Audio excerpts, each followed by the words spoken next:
Bismillahirrahmanirrahim.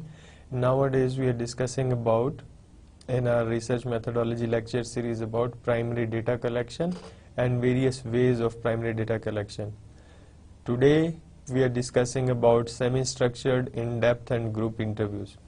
But in our previous lecture we have discussed about observational studies, and within observational studies we have talked about participant observation and structured observation, and we have also seen that participant observation is qualitative way of collecting information and data, while a structured observation is quantitative way of collecting data, because it talks about the frequency of actions.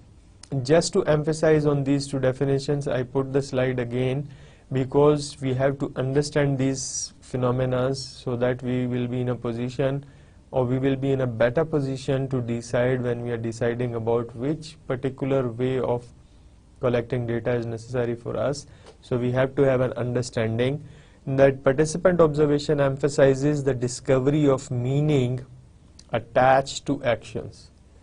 So it's basically social changes that occur in our society or that are occurring in our society, social phenomena, social relationship, organization of people's life between and among themselves in a community. And when you want to discover some meaning out of it, we called it participant observation. And we have seen its disadvantages, advantages, how do we collect data and analyze it, what kind of data characteristics we must need, and what to avoid, and all these things. And then in a structured observation we have seen that it is concerned with the frequency of actions. So how frequent these actions take place, and that is how we called it a quantitative technique of collecting primary data. We have also seen that participant observation is used in wide range of social settings.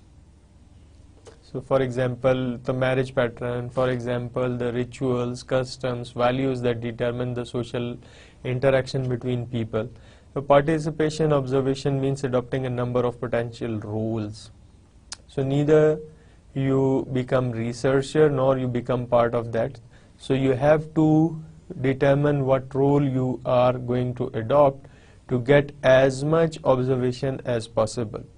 And roles are differentiated according to degree of identity concealed and participation of researcher in events. What kind of participation you do in the events and how much identity you conceal during your observational processes. And the aim of participant observation is to develop theory and avoid storytelling. That's one of the very important thing. Now it's a social phenomena, so what you do, you basically go in a social fabric or a society or a community and you observe some phenomena. So instead of telling stories about it, it's better to link these social things with that of the theories that exist. And we have talked about the social choice theory, which is basically how families or individuals decide about the schooling of their kids. So for example, we have also discussed that in Pakistan we have primary, secondary, public, private and madrasa schooling system.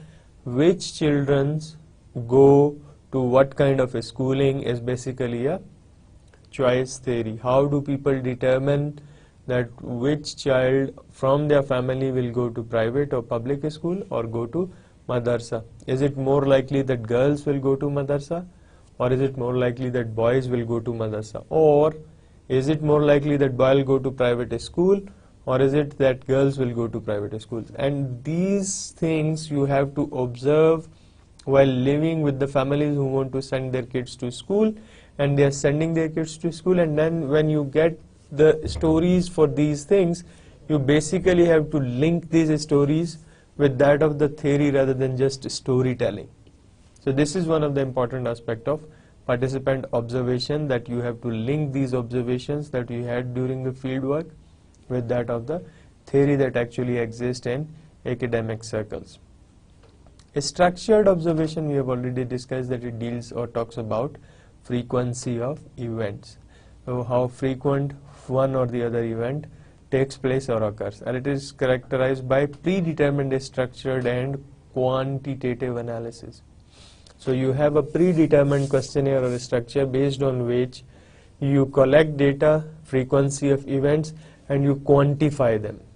And we discussed how do we quantify that gender, that is male and female, can be given a code number, and based on that codes we determine whether 1 is equal to male, 2 is equal to female. So we quantify them according to that codes. And the main threats in both the cases are validity, subject error, time error, and observer effect.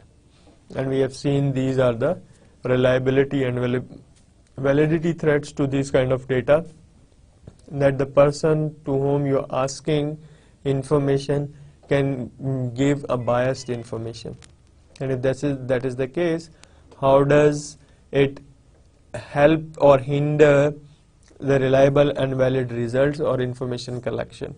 Time error, they might not know what time was that. So for example, in terms of years, when did it happen last time? Or observer's effect. As an observer, observing participant, you might become a little biased, or you forget your role as researcher and you become a part of their community. And if that is the case, that might introduce a bias in your information collection from participant. So this is one way of collecting primary data, that is either using participant observation or using structured observation. So there are other ways of collecting primary data. That can be structured or semi-structured interviews or focus group interviews or discussions. So before we go into detail in today's lecture, we will see what is an interview. So Kahn and Cannell in 1957 defined an interview as a purposeful discussion between two or more people. So it is a purposeful discussion rather than just chit-chat where you do gossips, you discuss number of issues without attaching meaning to them, just to time pass and then you leave apart. But an interview is a discussion which has a purpose, and that is between two or more people. So what kind of interviews you can have? There are few types of interviews that one can have. Zonder et al. Described that there are 4 kind of interviews that one can have as a researcher, or research interview has 4 distinct kinds. First is semi-structured, structured, in-depth, and group interviews, or we call them focus group discussion. Just to give you an idea, semi-structured interviews are in which you don't prepare a full-fledged questionnaire, but you have question in your mind and you keep them open for discussion. Structured interview is where you have everything structured within a questionnaire and you ask question based on either yes/no response, or you ask opinion and you codify them. And everything that is written in the questionnaire you have to ask and get answer to it. While in-depth interview can be combination of structured and semi-structured interviews, and then you have focus group discussion in which you combine 4 or 5 people. Using semi-structured or in-depth interviews, you actually get into this whole debate and discussion and you observe one or the other thing. So these are 4 important ways of conducting interview: structured, semi-structured, in-depth, and group. So what are the research purpose and strategy? Forms of interview can be standardized and non-standardized. And within standardized we have interviewer administered questionnaire that will be discussed in our next lecture, and that's given in Zonder's book in chapter 11. While non-standardized interviews form can be one-to-one or one-to-many. One-to-one can have face-to-face interview, telephone interview, internet and intranet mediated electronic interviews, let's say on Skype or certain other internet media. One-to-many is group interviews, and within group interview you can have focus group discussion, and one-to-many also had internet and internet mediated group interviews or focus groups.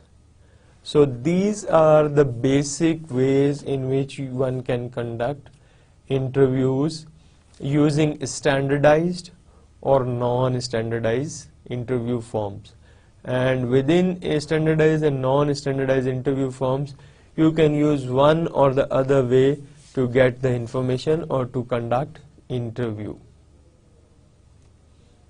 Types of interview, we have seen it can be structured interviews, we have seen it can be semi-structured interviews, it can be in-depth and group interview.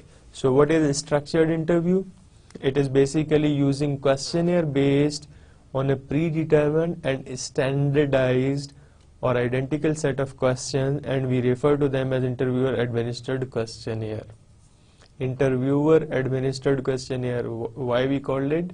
Because you prepare based on your research questions and objective the set of questions in a structured way, and then you administer the questionnaire by asking each question to your interviewee. That's why we called it a structured and interviewer administered questionnaire. What is semi-structured questionnaire? The researcher will have a list of themes in his mind and questions to be covered, although these may vary from interview to interview. So it's not that every question is structured and one has to ask that particular questions, but you have basic themes in your mind as a researcher, and based on every theme you have few questions in your mind. So for example, when I visited flood affected areas of South Punjab, Pakistan, especially Muzaffargarh, Kotardu, Layya, Bhakkar and DG Khan, so we were conducting semi-structured interviews on the livelihoods of people, how flood has affected their livelihood, how it has affected their employment situation, how it has affected their poverty status, how it has affected their social services provision like education and health, and what impacts does flood had on their agriculture. So we had these broader areas in our mind, or broader themes in our mind. So one is agriculture, other is social sector. Within social sector we have health and education, and we have poverty, we have unemployment or employment, and we have other miseries or livelihood difficulties that flood has created. How agriculture is affected, we further sub-themed into it, that does crops affected, or does it seriously affected your water channels, irrigation and all that structures, how it is affected. So within each theme we have few questions written or in our mind, and based on these questions we built our discussion with the people to whom we interviewed. So this is how it is called semi-structured interview. Why it is semi-structured? That you have broader themes in your mind, and based on those broader themes you have some questions in your mind, but you don't arrange or organize them in a full-fledged structural form that you normally do in structured interviews. Both have links to your research questions and objectives, but in semi-structured form you are more prone to, you are more able to get some wide range of discussion, while in a structured interview you can also get wide range of discussion, but you have to retain the frequency of questions and sequence of questions that are there in your questionnaire. This means that you may omit some questions in particular interviews given a specific organizational context that is encountered in relation to research topic. So the potential bias that can come is that if that leads to one or the other discussion or one or the other way of discussion, then you might miss some important aspect. There are chances of missing some important aspect. The order of questions also be varied depending on the flow in conversation. So you have to reorder your questions because of the flow of conversation. So when you start about health and education, people might start about poverty and unemployment. So you have to reorganize your themes and research questions that you want to get information on. On the other hand, additional questions may be required to explore your research question and objective given the nature of events within particular organizations. So if you want to conduct a semi-structured kind of interviews within an organization, that might have some impact on your questions that you based on your broader theme, so you might have to delete some question, you might have to alter some questions, you might have to add some questions, or you might have to change some questions. And if that is the case, you basically have to keep in mind that the questions or themes that you have in your mind might have had chances of getting altered. Unstructured interviews. Unstructured interviews are informal. You would use these to explore in depth a general area in which you are interested. So instead of being semi-structured or structured, you used unstructured interviews, and we therefore refer to these as in-depth interviews, and that is why they are called as in-depth interviews. There is no predetermined list of questions. This is very easy that you start to work through in this situation, although you need to have a clear idea about the aspect that you want to explore. So the basic thing you have in your mind is the theme, the area of research where you want to have an interview. Rather than making questions and all, you just go and you ask information as in depth as possible to get as much as you can with your interview. The interview is given the opportunity to talk freely. So interviewee is relatively more free in unstructured interview or in-depth interviews relative to semi-structured or structured interviews about events, behavior and beliefs in relation to the topic. So he can freely talk about events that are relevant to that particular topic, the behaviors and beliefs that are relevant to that particular topic. So the relative freeness in unstructured interviews are more compared to semi-structured and structured interviews. So with unstructured interview, the interaction with the interviewee is called non-directive. So you don't direct the interview what to talk about, but he is free to whatever he wants to talk about. It has been labeled as informant interview, since it is the interviewer's perceptions that guide the conduct of interview. So it is also called informant interview. Informant interview means that the person who is taking, he basically just float the basic theme, and then the one who is interviewee is actually give his or her opinion, and then based on his or her opinion the discussion keeps continue. And that's why it is informant interview, in the sense that from the discussion you try to catch something and then you try to learn about that particular area in depth. And that's why it is called in-depth analysis, because the freeness of interviewee actually allows you to ask question that is relevant to the topic in as much depth as possible. In comparison, a participant or respondent interview is one where the interviewer directs the interview and the interviewee respond to the question of researcher. So this is the difference between informant interview versus a respondent or participant interview.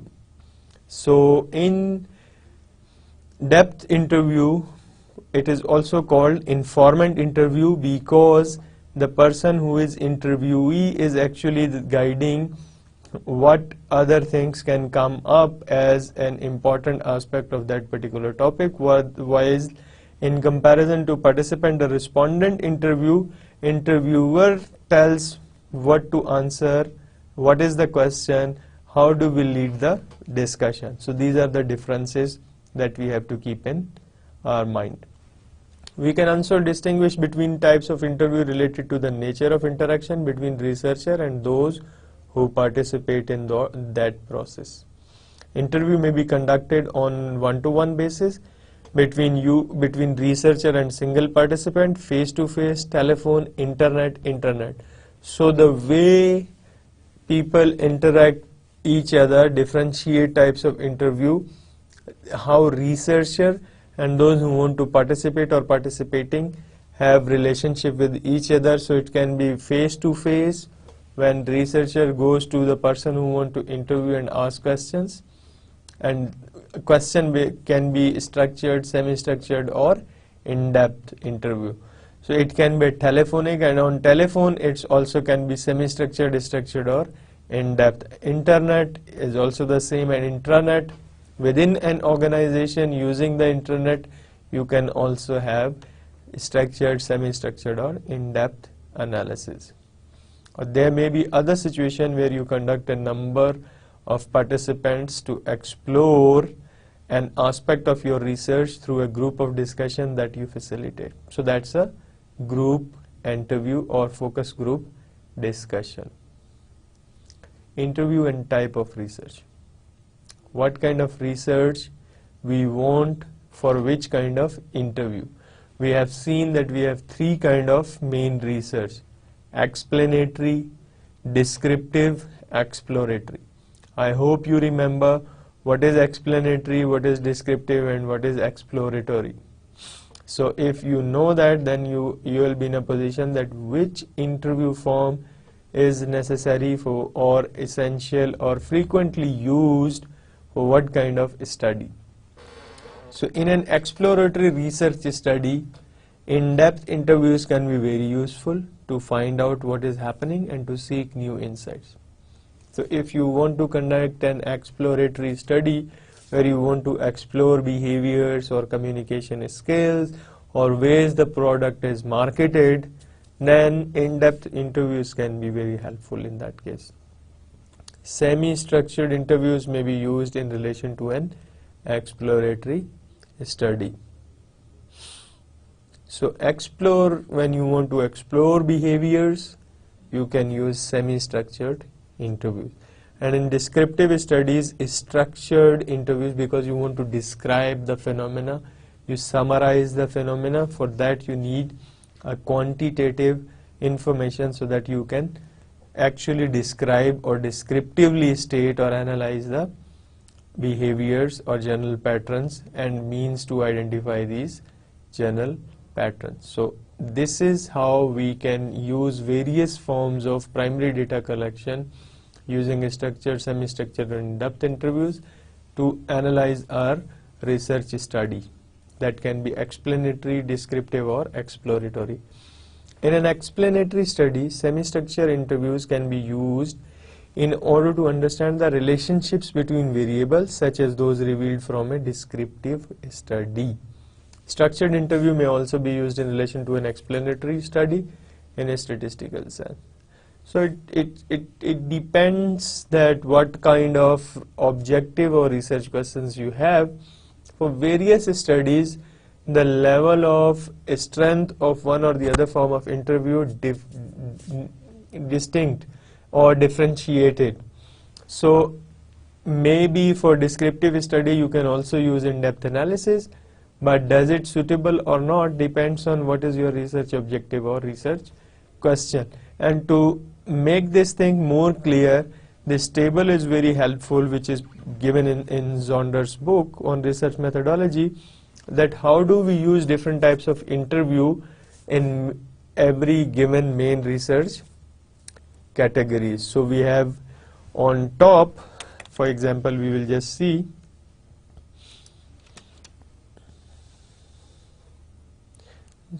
we will see here that we have types of study: exploratory, descriptive, explanatory, and here we have type of interviews: structured, semi-structured, unstructured. And always remember that unstructured means in-depth analysis. And these arrows or tick mark that we have, the right tick explains where you have two right tick, it is equal to more frequent, and when you have one right tick, it is equal to less frequent. So how do we explain this table? If you see structured, then you don't see anything in front of exploratory, but in front of descriptive you see two right clicks. So how do we explain this is that a structured way of interviewing is more frequently used if your type of study is descriptive. While if you have explanatory type of study, then structured interviews are less used. Same we can explain for semi-structured interviews, that if you have a kind of a study which is exploratory in nature, then definitely you less frequently use semi-structured interviews. But if you have your kind of a study which is explanatory, then semi-structured interviews are more frequently used. Same is the case with unstructured interview, that if your type of study is exploratory, then unstructured interviews are more frequently used. So this is how you determine. It's not only that one particular kind of interview is suitable to one particular type of research study, but their level of frequency or suitability differs. And we have to see that if our study as a researcher is exploratory, we have to think whether we need in-depth or unstructured interview, or we need a structured interview. So that is how we determine the different types of interview for each category of research study that we are interested in, or that our research questions or objective want to answer. So non-standardized or qualitative interviews, there are 4 key aspects for collecting qualitative data using non-standardized interviews. 1, you have to clarify the purpose of research, significance of establishing personal contact, nature of the data collection, questions, time required, and completeness of process.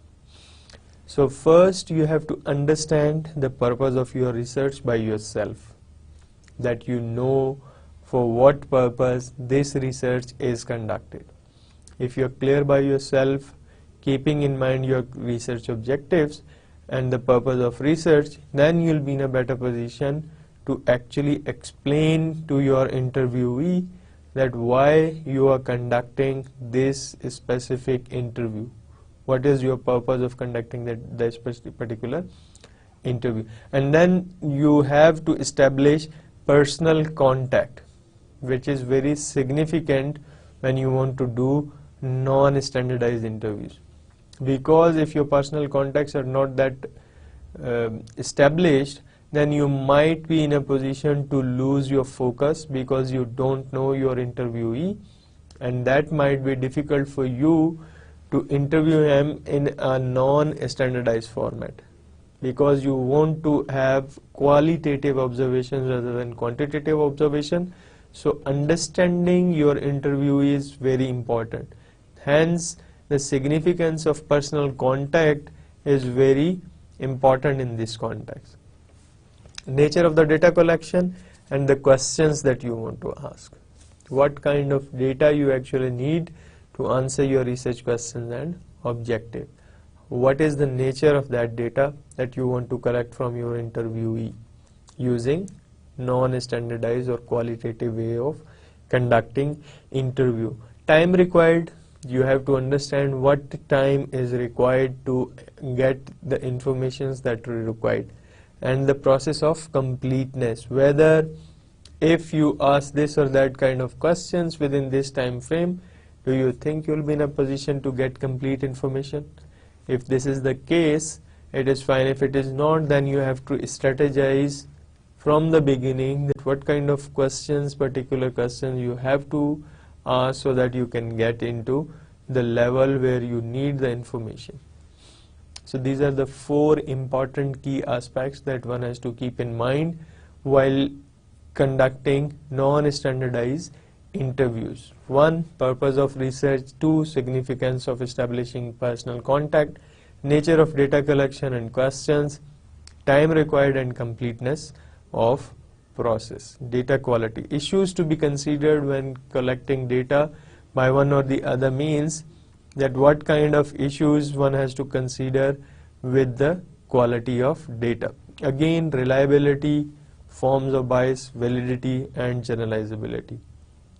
So these are three very important things that we are discussing from last 4 or 5 lectures, that we have to understand that whatever data we have collected is reliable, it is less biased, or it is free from various forms of biases, and it is valid in the sense that we can also generalize it. During our understanding sampling and sampling technique, we have also discussed that whatever sample frame we use, probability or non-probability, we have to get a level of sample and the data that is valid and reliable, and whatever analysis and interpretation we get from that data we must be in a position to generalize from that analysis.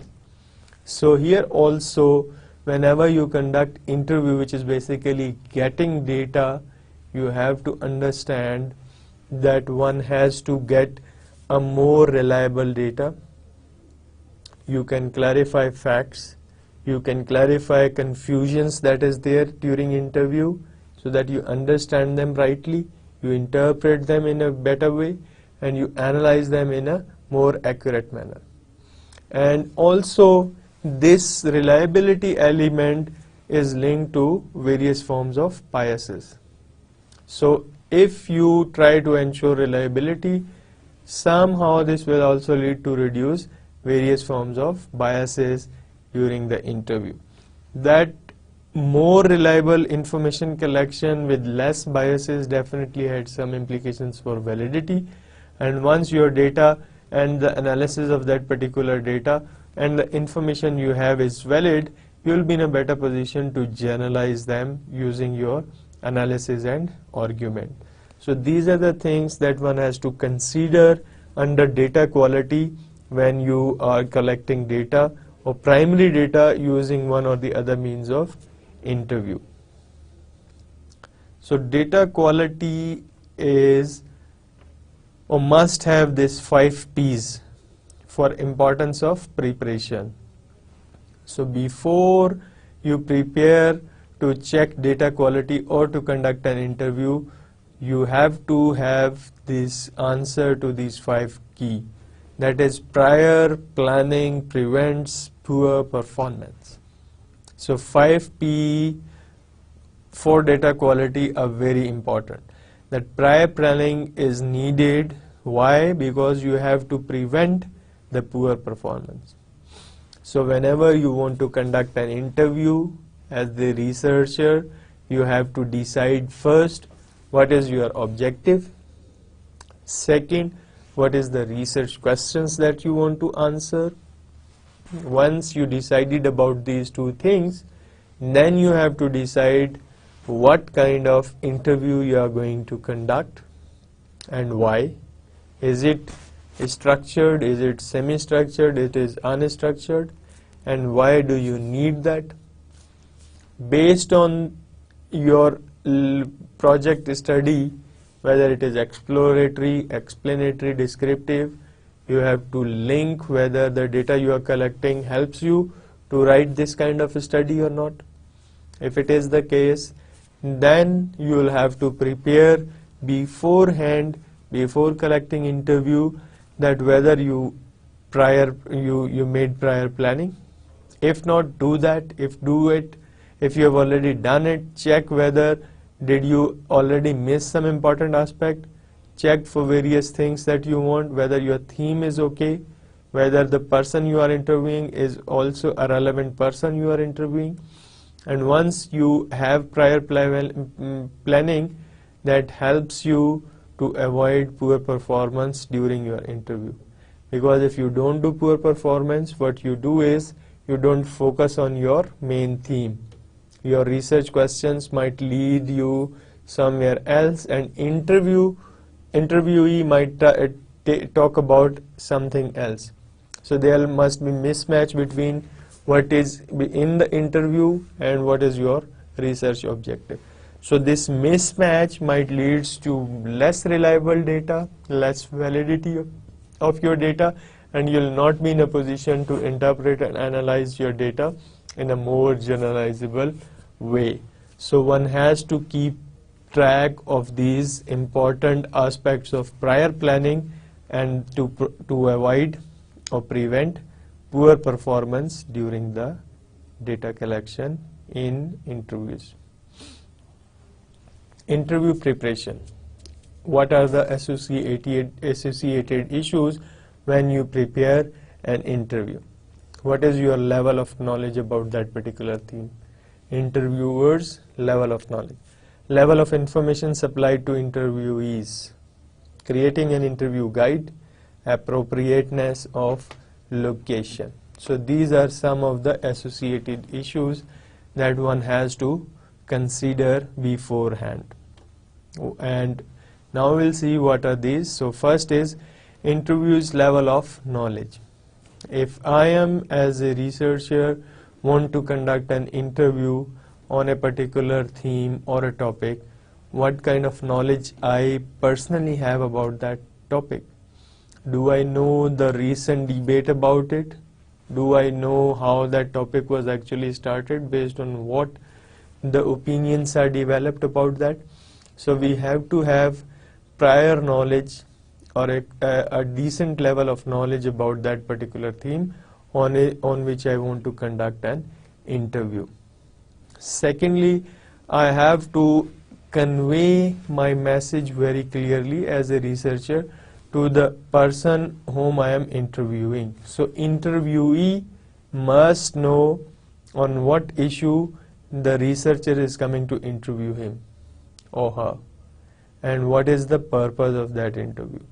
So whatever you decide beforehand, you have to clear about two very important things that we talk very often in our every lecture, is the research objectives and research question. If you're clear about these two things, then you have to think that what is your personal level of knowledge about that particular area or theme on which you are conducting an interview. Once you know answer to these two things, then you have to clarify the concerns of interviewee by informing the interviewee the information that he needs or that she needs.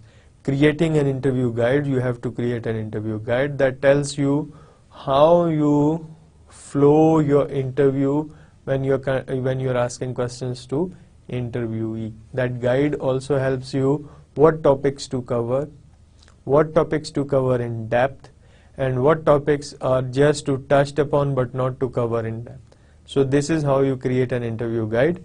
And then of course appropriateness of location. Location is very important when you start conducting interview and when you're asking for interview. For example, if you want to conduct an interview of let's say 35-40 minutes or 1 hour, and if it is during office hours within office, then definitely it will have some impact on interviewee's responses, because he might have some telephone calls, he might have some other works to do, some emergency can come in and he has to do that during his office hours. So you have to see the timings and location, appropriateness of timings and location when you are conducting interview or preparing yourself to conduct an interview. So the associated issues can be personal knowledge or level of knowledge of researcher, level of information supplied to interviewee. Definitely one has to create an interview guide, and one has to see the appropriateness of location. What are the other things that one has to keep in mind before preparing interview or during interview preparation? Researcher's appearance, that is dress code, shaping the interview, opening comments, approach to questioning, clarity and reducing bias, and use of critical incident technique. So your dress definitely is very important when you are conducting interview. If you are going to a rural village, then definitely having pant coat or tie might not match the condition. But if you are going to a formal interview within an organization with the board of governors or managers or something like that, then definitely the dress code is very important thing. You have to manage the dress code in a nice way so that does not have any deleterious effect on your interviewee. Opening comments, how do you start, from where do you start, and what will be your opening remarks. Approach to questioning, how do you approach while you ask question one by one.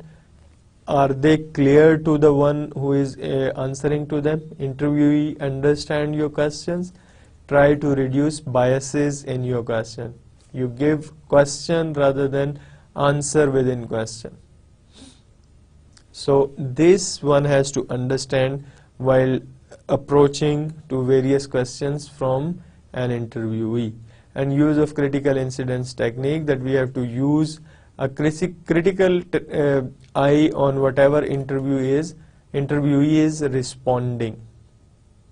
So if there is something he responds, we definitely have something in response to it, so that we can get in-depth knowledge of that particular aspect of research.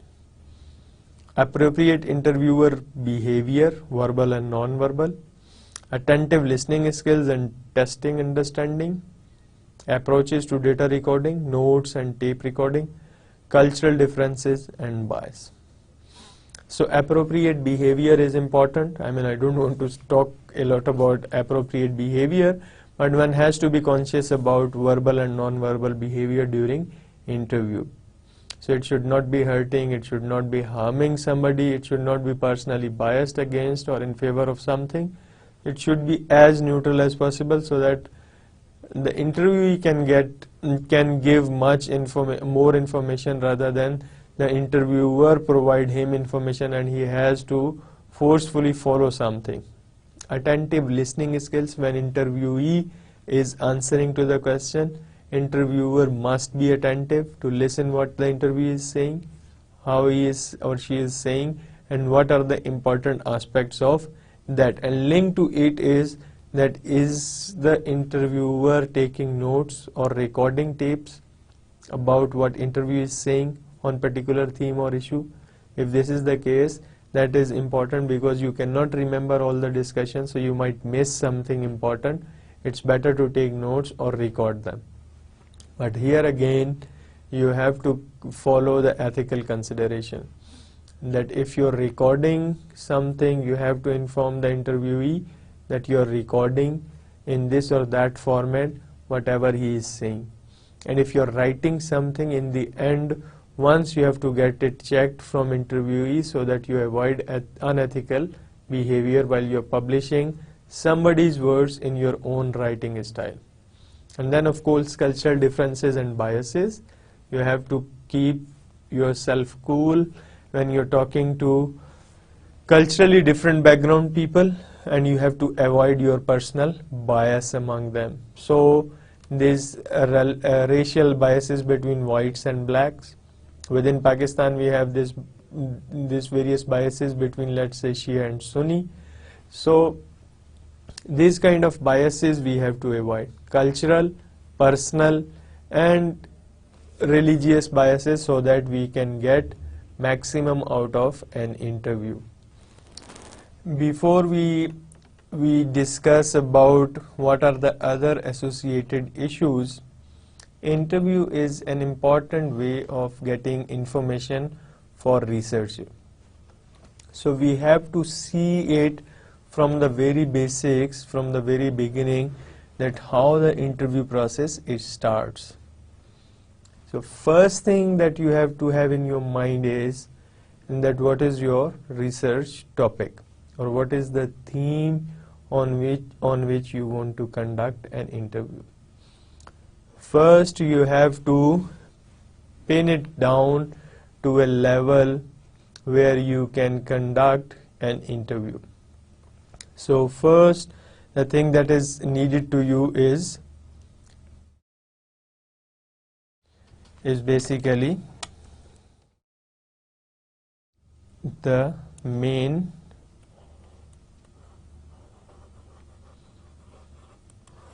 theme of your topic or main theme of your research. Once you have a clear-cut theme, then you try to see what is your main research question or main research questions. So once you know what is your main research question, then you have to understand the objectives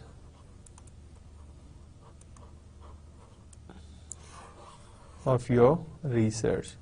Once you know the objectives of your research, then linked to it is that you have to know the type of your study, exploratory, explanatory, descriptive, what kind of study you have. And then you have to think about the type of interview that you want to conduct. And finally, you have to prepare yourself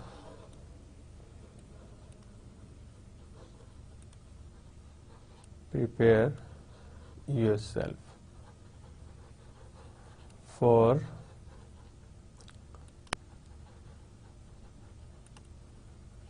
interview, for taking interview. One thing that is linked to your preparation and theme is interviewee.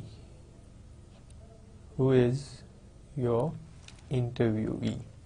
So this is a circular flow from the very basic till the end, that how you conduct an interview. So first and foremost thing is understanding on what theme you want to work on and why. If you know your theme clearly and you can answer why you want to work on that, then you will be in a better position to discuss about the main research question that you are interested to answer. And based on that, you can bring in some objectives of your research study. And once you are clear about your basic topic, research theme, main research questions and objectives, then you will be in a position to decide what kind of study or what type of study do you do. So within type of study, we are interested about either it is explanatory, either it is descriptive, explanatory, descriptive, or exploratory. So within type of study, you have to be clear about whether you are going to do this or this, whatever is your aim of study. And then you have to decide about type of interview: structured,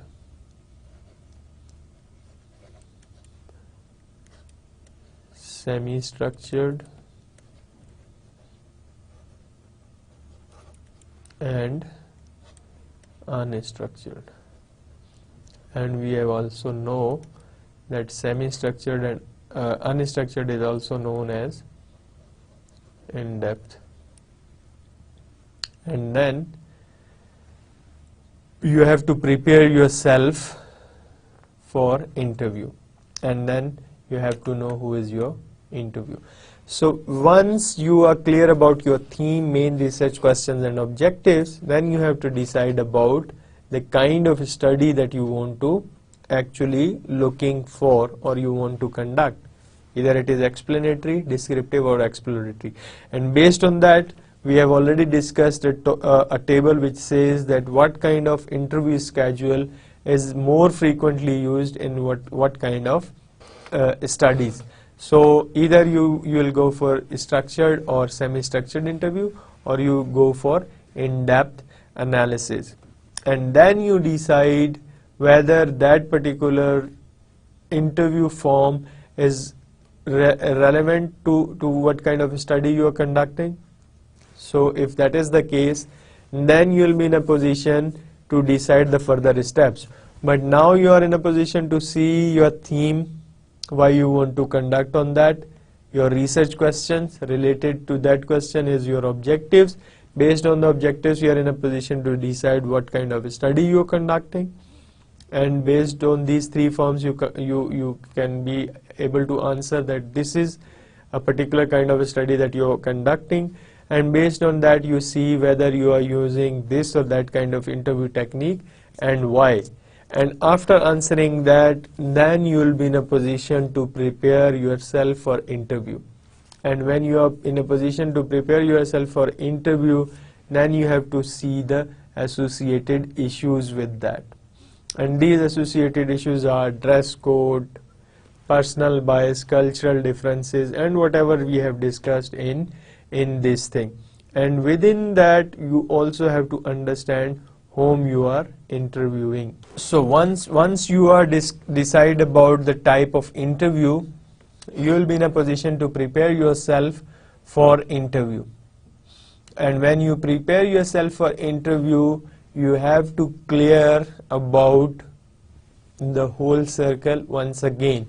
Theme, why you are interested in it, main research question, is it clear to you, related to it is research objectives, does they fulfill the theme and your research question. If they fulfill, then you decide about the type of study that you want to that you are interested in. And once you decide about the type of study, then you'll definitely see which type of interview you want to conduct that can answer your research question, meet your objectives, and also is more frequently used in the type of study you are interested in. Once you answer all these aspects of conducting your interview, then you have to prepare yourself for interviewing. And once you are ready for interviewing, the two important thing is to understand, number one, your interviewee, and the final thing which we have to understand is that whether you have informed interviewee about the objectives of research,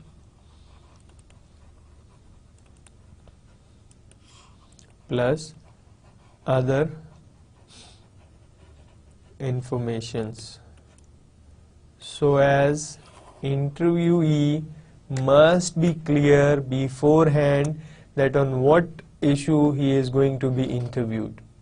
Even if somebody is expert in particular field and you want to conduct an interview of an expert, you must inform prior to conduct interview that what is your aim of conducting interview, why you are conducting this, and one has to know beforehand to get the things done.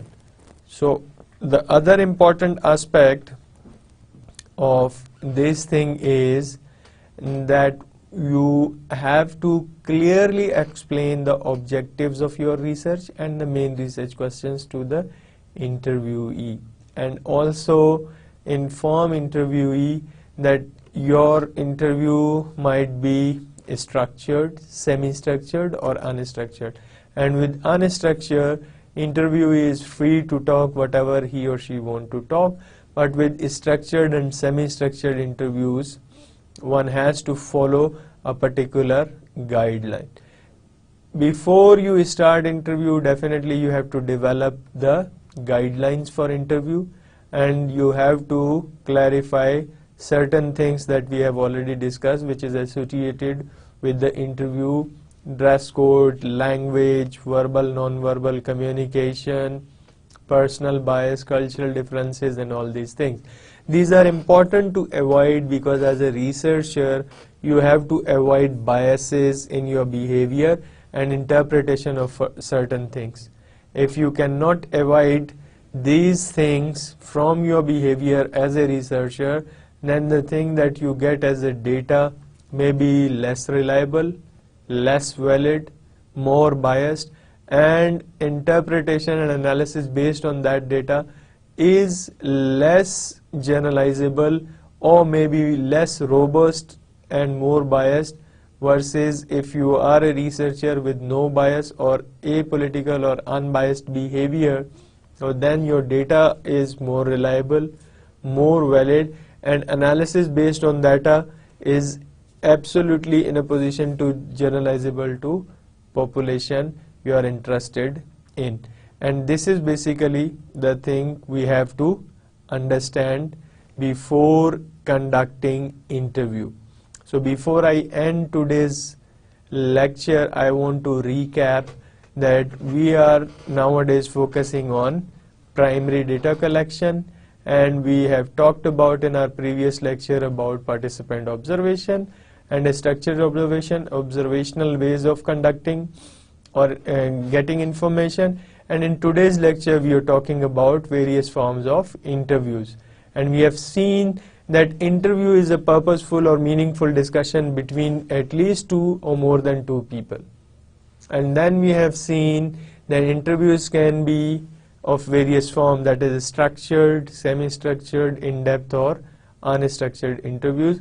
And then we have seen the distinction between this or that form of interview. It can be face-to-face, it can be one-to-one, it can be one-to-many and all. And we have seen how different interview form have impact on various forms of your study, and we have also seen the link between various types of interviews and the type of study you are interested in. We have also seen what are the pitfalls or what are the disadvantages or advantages of this or that kind of interview form.